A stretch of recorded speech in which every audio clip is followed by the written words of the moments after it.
since you mentioned the parent interaction, how are you finding that parent-teacher relationship here? Is it comparable to the parent-teacher relationship that you had back in Jamaica? It is not. I found my parents in Jamaica a lot more hands-on. They were able to show up and, do a lot more. When kids see that parents are a lot more present, they tend to want to work a lot harder, So that for me, and then let me put this out there too, because there are going to be some teachers in Jamaica that may not be experiencing what I experienced. Right. So let me put that on the table. When I taught in Jamaica, I was at a private school. Mm-hmm. So you are paying for your child to be there. Mm-hmm. I think that also an investment. You don't want your investment to be wasted. You don't want, exactly. So I think that pushes you as well to be that present parent, because I'm investing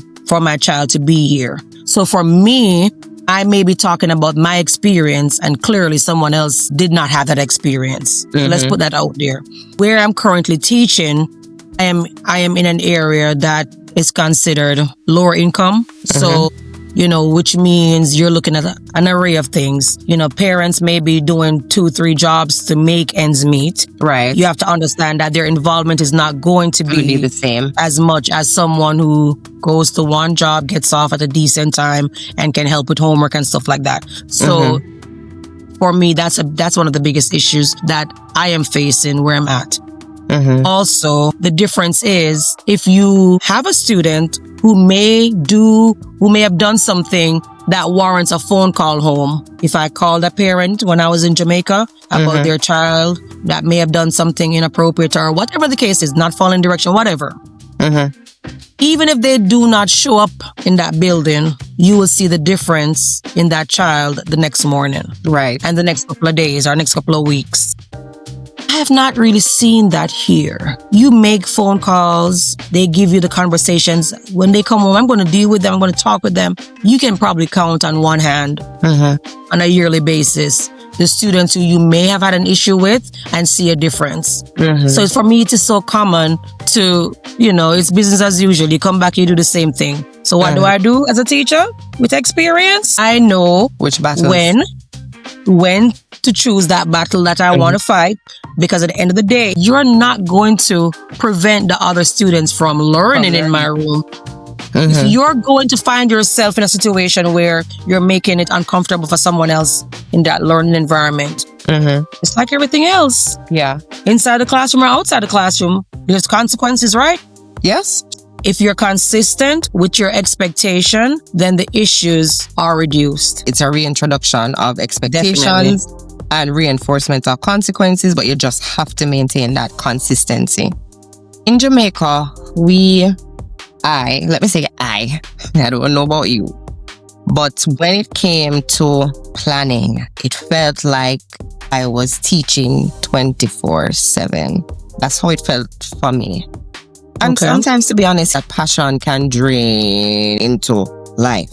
For you, does it feel like you are running 24/7? Did it feel like you were running for 24/7 in Jamaica versus here? No. And let me tell you why. Mm-hmm. So with everything that you find yourself, starting out, you want to be the best at it. Mm-hmm. So if I happen to have given extra time to my craft, because teaching is a craft, right? Right. If I happen to have given extra time on whatever day, or if it's a daily basis or whatever, that's by choice. Okay. That was by choice. Mm-hmm. But I was never the one that found it hard to walk away. I am not going to say that there weren't moments. Obviously, my first 2 years, you're still learning. You want to be able to, perfect some of the things that you're doing. So you put that extra time in. But we're going to be honest. We're not just teachers. Right.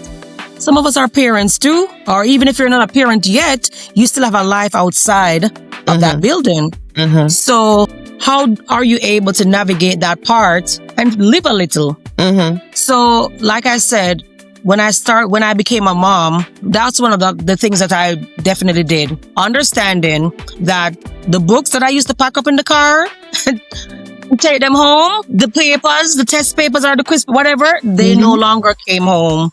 So when I decided to do that, that was probably maybe my third year teaching, and I have not. And can I tell you, even being here now, if I'm on my holidays, send me an email. I don't want an email if I'm on a break. I have seen You can tell me that. You can tell me the night before. I'll get caught up.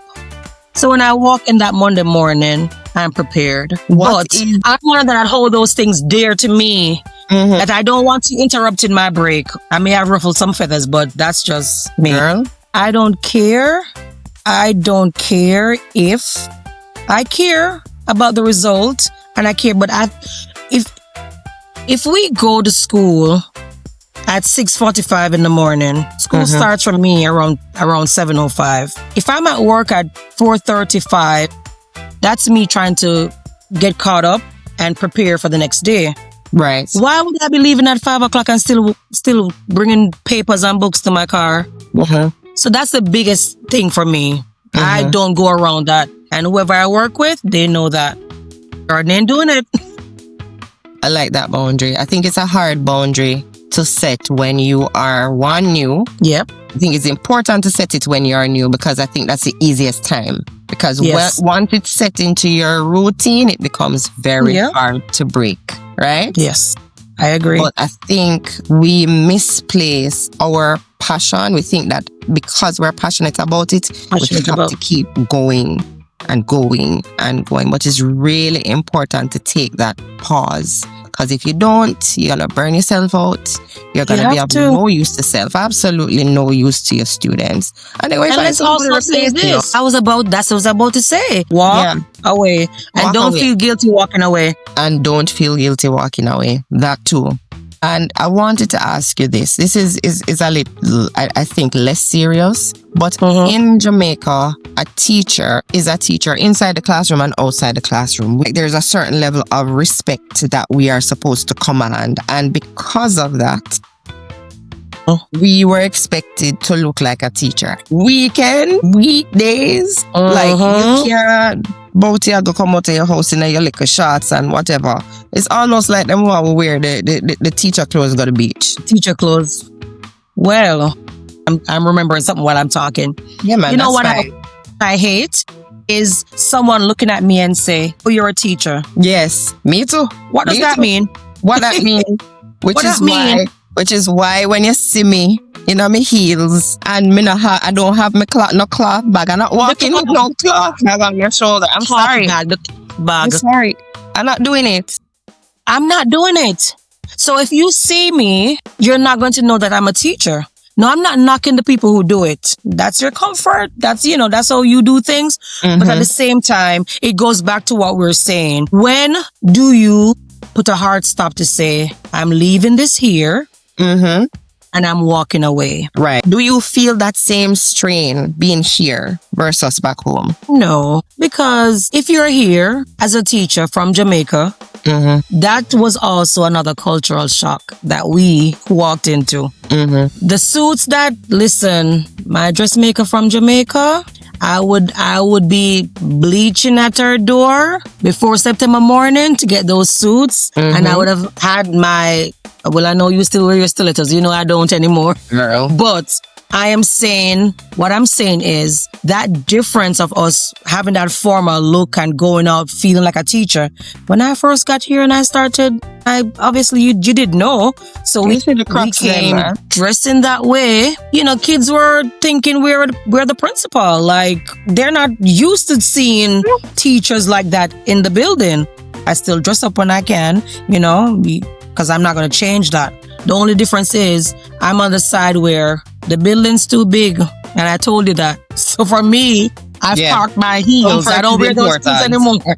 Comfort is important. Absolutely. So that comfort has taken over. But do I still dress up and feel? They're wide heels right now. Stilettos, I had to put a pause. Stilettos for certain days those and chunky heels. Yes. Every now and then, like when, the season now, winter time, so, I'll bring out the boots and stuff. But yeah, for me, the comfort. So, I rock the J's and all that now because, comfort is important walking around. So, but that part too, understanding when I came, the sweats and the sneakers and Yeah, and we wear, it's a lot of t-shirts. So that's even where this came from. That idea of me now wearing this, because it's a lot. It's a lot of teacher tees and just that informal going in the building. But we have to dress it up same way. If you were to give any advice to a teacher that's looking into transitioning from Jamaica to coming here, what would that advice be? So the decision that you're making to come here as a teacher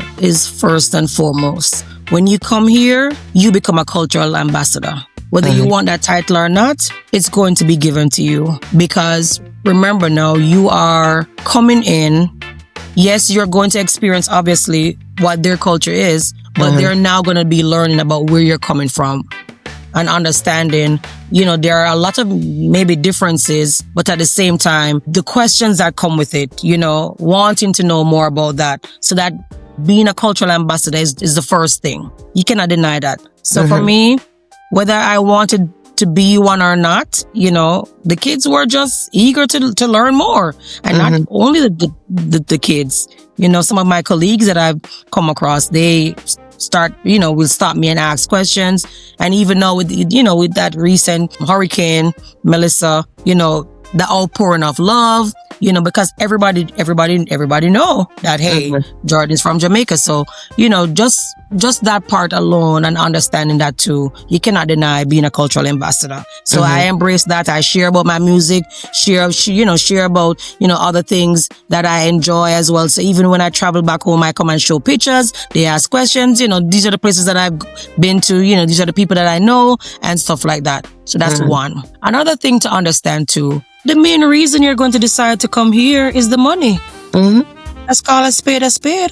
If I remained in Jamaica, it's because I was getting more than what I'm offered here. But my decision to come here was mainly because I'll be paid more. So that was obviously the deciding factor.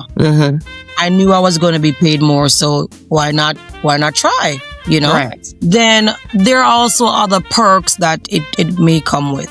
So like for me, I've taught testing grades. So if you happen to be here, if you happen to come here and you are placed in a testing grades, based on your students' performance at the end of year on that end of grade test or whatever that test may call in that state. If your students do, as well, there are opportunities for you to be given bonuses. You may be given bonuses from your county or even from the state. So there are perks that, will allow teachers to gain, to gain more, to earn more. So if you are deciding to be here, think about those factors. You cannot deny being a cultural ambassador. The first thing though, you're coming for the money. But at the same time, having that impact in the classroom and continuing to teach and to shine and to give up your best. Will I be rewarded in the end? You may not be. But being able to get that bonus as well is something that a lot of teachers look forward to.